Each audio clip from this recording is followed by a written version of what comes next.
সাংবাদিকদের এগেনস্টে যে কেসটা সেটা আমরা করিনি, এটা করেছে ভিকটিম। 140টা সাংবাদিকের ব্যাপারে আমার মনে হয় এখানে হিউম্যান রাইটস ওয়াচের যে আমি রিপোর্টটা কালকে সারা রাত পড়েছি, পড়ে আপনি দেখেন 140 জন উনিরা বলছেন অথরিটিস কিন্তু কেস দেয়নি, ওইখানে বলেছে অথরিটিস। কিন্তু আমার মনে হয় হিউম্যান রাইটস ওয়াচের এখানে জানার ভুল আছে যে এটা অথরিটিস, এটা হচ্ছে যে ভিকটিমের ফ্যামিলিগুলো কেসগুলো করেছে, এটা বাংলাদেশ গভর্নমেন্ট করেনি, পুলিশ করেনি। সাংবাদিকদের এগেনস্টে যে কেসটা সেটা আমরা করিনি, এটা করেছে ভিকটিম। এখন একজন ভিকটিমের ফ্যামিলি, যার ছেলে মারা গেছে, যার ভাই মারা গেছে, উনি যদি এসে কারো এগেনস্টে কেস করেন, সেখানে আমরা তো এটার জন্য দায়ী না, সেক্ষেত্রে আমার কি করার আছে?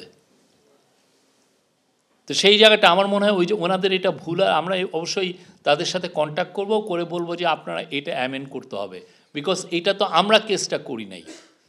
আপনি যদি দেখেন 140 জন বা সাংবাদিক বা যার কথা বলা হচ্ছে, একটা ভিকটিম ফ্যামিলি কেস করেছে, এবং সেই ক্ষেত্রে আমরা মোরালি ওই ভিকটিম ফ্যামিলিকে যে বলতেও পারি না যে না আপনি কেসটা করেন না।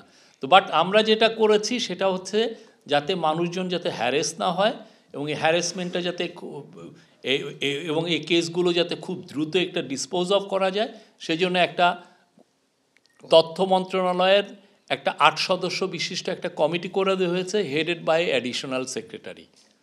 অ্যাডিশনাল ওনারা খুব দ্রুত এই কেসগুলো দেখবেন, এবং ওনারা ইনভাইট করেছেন এই যারা কেস হয়েছে যাদের এগেন্সে, তাদেরকে বলেছেন যে আপনারা আমাদের সাথে কন্ট্যাক্ট করেন, ওনারা কিন্তু ইনভাইটও করেছেন।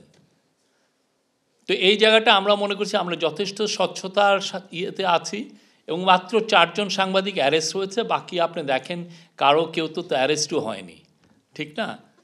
তা আমরা চাচ্ছি যে এই কেসগুলোর মাধ্যমে কেউ যাতে হ্যারাসমেন্টের শিকার না হন।